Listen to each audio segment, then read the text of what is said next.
Hello, everyone, and thanks for joining us here at Cloud Wars Live, where we explore customer-centric business innovation by speaking with the dynamic companies making and using the modern technologies that are profoundly changing how the world works, lives, plays, learns, and dreams.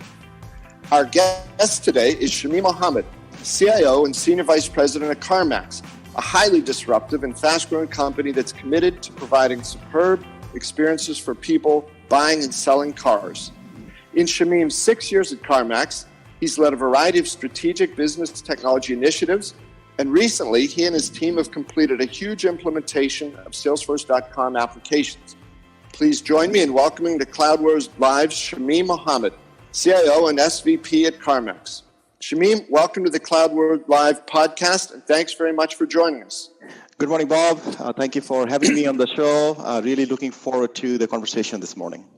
Oh, great. Thanks so much. So, Shamim, if we get started here, as a CarMax C-suite executive, how would you describe the company's unique position and value? Bob, CarMax was founded 25 years ago to disrupt the automotive retail industry. And our goal was to disrupt the industry by making the car buying and selling process simple and seamless and bring transparency and integrity in that business. So today, in about 200 locations across the country and with 25,000 associates, we are still inspired by this mission. You know, our industry, Bob, is going through a pretty significant revolution right now because of the digital transformation and ever-changing customer expectations. So we are now focused on disrupting our industry once again and continue to be that leader as it relates to automotive buying and selling. Yeah, Shamim, thanks. It's fascinating because when you talk about being highly disruptive, I think the words that really jumped out to me were things that before this, a lot of folks might not have associated with car buying and selling, which was, you know, integrity, honesty, transparency. So it's not just the e-commerce side of it, but the whole experience, right, that you're addressing and that CarMax has been changing.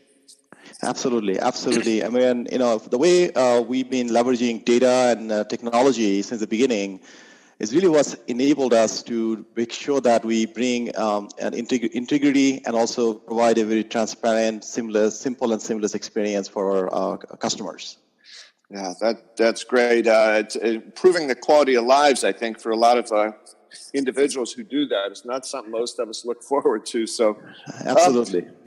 Shamim, so in an age where customers are becoming so much more demanding, it seems that the 360-degree view is just essential. So, if I could ask, before you sort of came through this transformation here, and some of CarMax's customer data was siloed, what did that prevent you from doing, and what were the customer-facing challenges that you had to overcome? So, Bob, at CarMax, you know, since the beginning, data has been a key asset for us, and we've been using data to, you know, optimize the experience, optimize our business operations. So, use data everywhere. But we found that there was a gap, and the gap was bringing the online experience and the in-store experience and making it seamless. That's where we had a gap. Yeah. So with the digital transformation we've been going through, a lot of the initiatives we have going on right now, we've been able to bridge that gap. So that's really what's going on right now. With the Salesforce rollout, how have things changed as far as, you know, the expectations for what your company feels you can deliver to customers? Let me give you a little bit of background there. So over 90% of our customers begin their journey online. So they're doing a lot of research from their home, they're doing their shopping, and then when they come to the store, they expect that shopping journey to continue, and they expect that all the work they did online should continue, and they don't have to redo that. So with the Salesforce platform, we've been able to really take all the information the customer had created online and then bring that into the store and then giving that information to the fingertips of our associates who are helping the customer. That's where the 360 view of the customer is becoming really very helpful, because before that experience was not very seamless. So that even though they had done 90% of your customers had done extensive online experience, when they came into the store before this implementation, they sort of felt, when they engaged with your sales consultants, they felt like strangers almost, right? Because the sales consultant had no idea how much work or what the interests were of this customer. Is that right?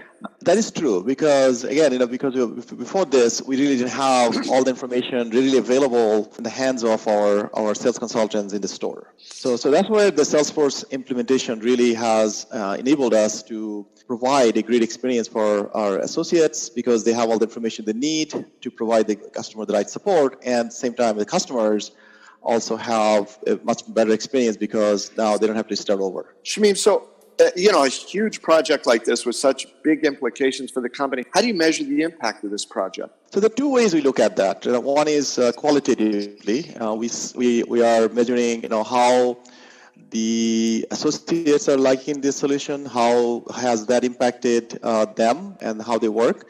And then on the quantitative side, we're looking at how the business performance has been impacted. So the way we work today, Bob, is our teams, the technology teams and the product teams, they're measured against certain KPI, the key performance indicators. So they're measured against the business outcome versus like the output. They're given certain KPIs and they're empowered to figure out how to best go about achieving those KPIs. So we are noticing a significant success in both the qualitative side and also the quantitative side. That's good to hear. And Shamim, I think it's still challenging in some businesses where the CIO is focused more on what, as you described it, on the output somewhat instead of the outcomes. And it sounds like what you've been able to do is sort of fuse together the initiatives and objectives of the technology team with the core business of CarMax.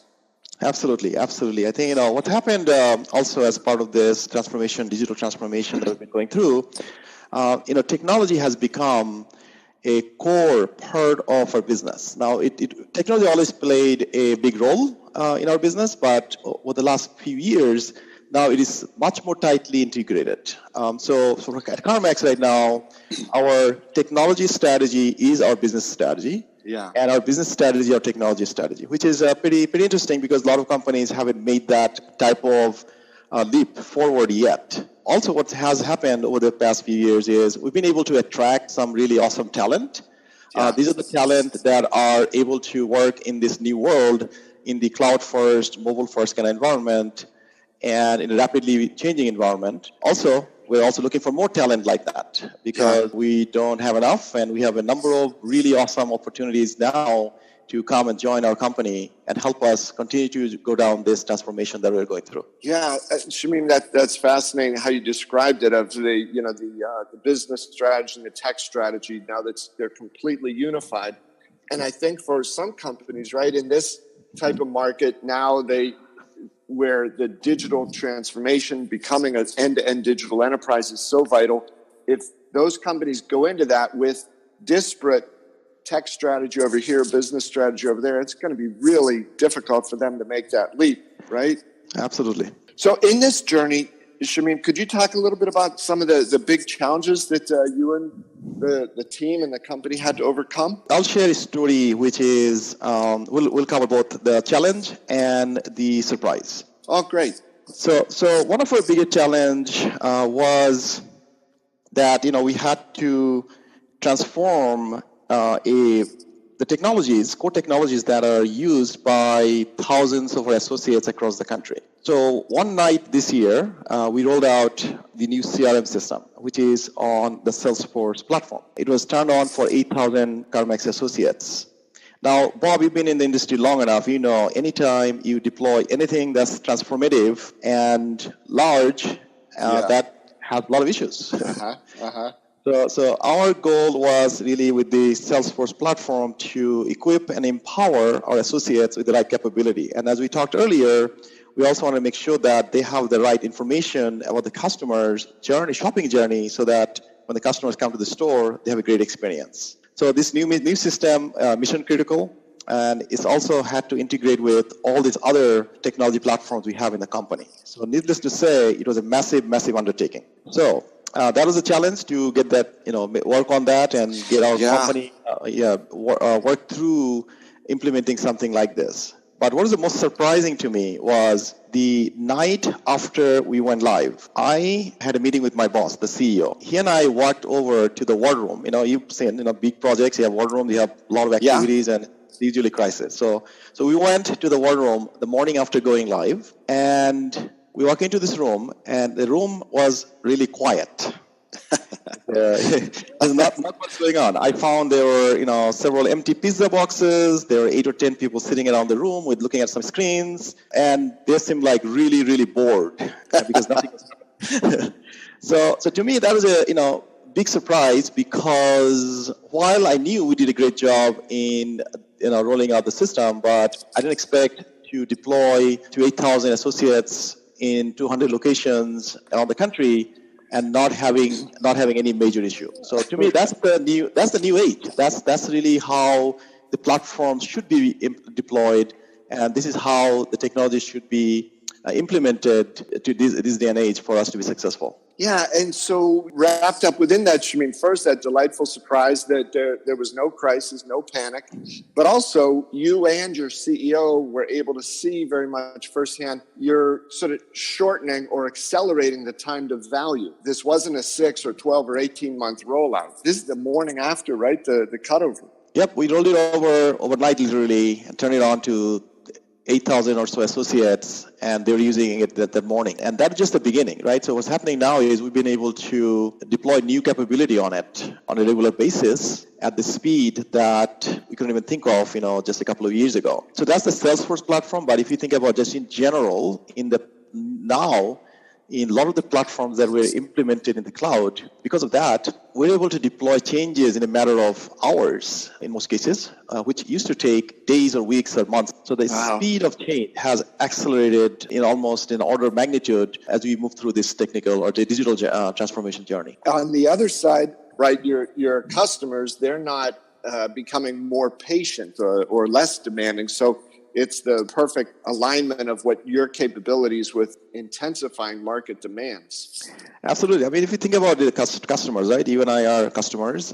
Yes. I know, Bob, you have 2 daughters, and I have 2 teenage daughters, and their expectations are very different now, right? Because they don't have a lot of patience, and they want things now, and they want companies to know them. The consumers, continue to have great expectation, especially around personalization, seamlessness, and speed. So where these cloud platforms we're implementing, and by able to leverage machine learning and AI, we're really able to provide that great experience. One example would be on our website, right? I told you 90% of the customers start their journey online. So now we're able to do about 20 million machine learning enabled recommendations to our customers so that their experience when they're shopping online is very personal and much more enriched, which, again, we can do that because of the technologies and platforms we've been implementing. Remarkable. And in a way, these new capabilities, new insights, new connections you have with consumers and the way you're able to relate to them. I wanted to ask about how is this affecting sort of the ongoing sense of the company's own mission and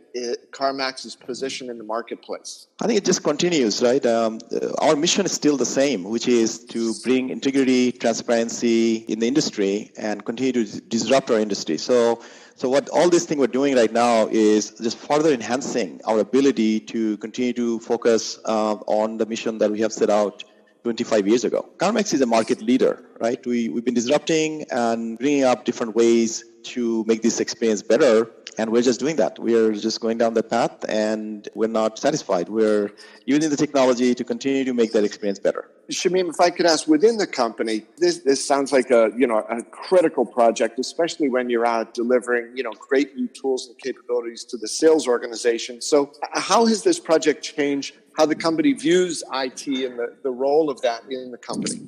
So, as I mentioned, the technology has become much more integrated with the rest of the business. How we work, how we look at investments, all those things have changed in a big way. So technology is viewed as an enabler, as an important business partner for delivering the mission of the company. So this is just because we have platforms like Salesforce or other cloud platforms, we've been able to deliver capabilities much faster. So we're able to keep up with the pace of the business and also the pace of what customers are expecting from us. So I think it just further enhanced the positioning of the technology department, and also there's a greater level of awareness and understanding of what technology can and should do for the company. Yeah, Shamim, that's so powerful, right, in how it changes how people think about things. And I remember one of the first examples, a number of years ago that I heard about a company finding these new capabilities from their move into the cloud was with the pharmaceutical company Eli Lilly. And one of the researchers there said in using cloud technology, they were able to more rapidly scale up projects. They could do experiments more quickly. They could do them on a bigger scale. And this guy said, Shamim, that he said, it's funny. He said, I never would have thought of this, but he said, cloud computing, he said, it's changed our concept of time. He said, before we felt we could tackle a big problem, but it would take us a very long time. And he said there was little or nothing we could do on a real short, rapid turnaround basis. But he said now cloud has just completely changed the mindset of what our researchers feel is possible. And I think you've echoed a lot of that here in some of what you're saying about how this new type of technologies, greater experience and better experience for customers, better improvement for the company, and tighter integration and seamlessness between now. It's inseparable, the technology and the business side. What do you think? Yeah, absolutely. I agree. So the way we have been working, that also changed from how we used to work, right? So the technology department and the marketing department and other departments now are organized around agile product teams. So if you think about these teams, these teams are cross-functional, they're co-located, they're working on common KPIs, and they're given those specific KPIs, and they're figuring out how to achieve those. And they have given a lot of autonomy in terms of how to go about doing that. And in order to achieve those goals and targets, they're actually experimenting all the time. So they're testing and learning. We have the philosophy of learn fast, fail fast, right? So that's the process they go through iteratively. And as a result, the end product that they're coming up with, working with the end customers, is far superior, and it's happening much, much quicker than used to be. And the only reason we could do that is because we have these awesome cloud platforms that are also evolving, and our partners are also investing to make these platforms much more scalable and much more feature-rich, so that we are always staying current with the technology landscape changing. Yeah, it's I love your line there about across the organization, the CarMax employees they can experiment all the time, leading to that better and better performance, better and better capabilities. So, Shamim, what's next? After this big achievement, what's next for you and your team? So the big thing is what I tell my team, and the way I look at the world is, it is a journey. Right, so we've taken a number of steps to embark on a massive digital transformation journey, where basically we complete the phase one, which is organizing ourselves around product teams, agile teams, making sure our business strategies, our technology strategy, adopting a mobile first, cloud first philosophy. So by doing all of those, we actually have taken the very first step in our digital journey. So the next thing for me is really three priorities I see. One is maturity. So you got to continually mature as a digital organization. And the second thing we have to do is make sure that we are efficient, because as we get bigger and you have a lot of different things going on, it's very easy to become less efficient. So efficiency has to be a priority as we go through the digital journey. And the third priority for us and for my organization is reliability, because as you think about this, we're putting a lot of stuff in fewer platforms. So Salesforce, for example, is a key platform. We use Microsoft Azure, another big platform. So we have few platforms where we're putting a lot of eggs, right, in few baskets. Yes. So we have to make sure these platforms are highly, highly resilient, because we cannot afford to have any of these platforms go down, because that will impact the customer experience. So those are the three priorities I see for us and for my team right now. My last question is this. What have we missed here? What do you want to be sure to mention about this remarkable adventure you've been on? I think, one thing that's really, really important, which we didn't cover, is at the heart of a digital transformation, the heart of a company is the company's culture. So at CarMax, it's interesting. Today is my 6th year anniversary at CarMax. Happens to be today. Congratulations. Thank you. So I was as I was walking into my building, I was just thinking about this, that today, 6 years later, I am much more excited about our company and where we're going, much more excited about the people we have and the culture, the amazing culture we have as a company. And it's partly because we put people first at CarMax, our associates, our customers, and our communities. So this is one area I would say that we are never resting, right? So we're always figuring out how to make CarMax a great place to work. And to me, that needs to be a priority for all companies that want to be successful in the new digital world, because without the right culture and right talent and right focus, it will be hard to be successful. So that's one thing I'll just make sure that we cover, because culture is so important in this world. Yeah, that's beautifully said, and made me think back to your point about the tremendous talent that has recently been brought into the company, but also your point that we're going to need more, an ongoing stream of great talent that enriches this culture and is also, Shamim, right, attracted by that culture. Absolutely. Shamim, this has been a great conversation, and thank you so much for your time and insights. Thank you, Bob. I really enjoyed our conversations, and what I'd like you to do is invite you to continue to follow our exciting journey as we reimagine how we deliver the best customer experience for Americans to buy and sell their cars in the future. Wonderful. Thanks, Shamim. I look forward to that. Many thanks to all of you listeners as well for joining us here on Cloud Wars Live, where we explore the unfolding adventures of digital transformation and cloud computing and how those are profoundly changing how we live, work, play, learn, and experience the world. I hope you'll join us for other episodes of Cloud Wars Live, and please share your feedback with me at bobevanspa@gmail.com. Thanks again, and I'll see you next time.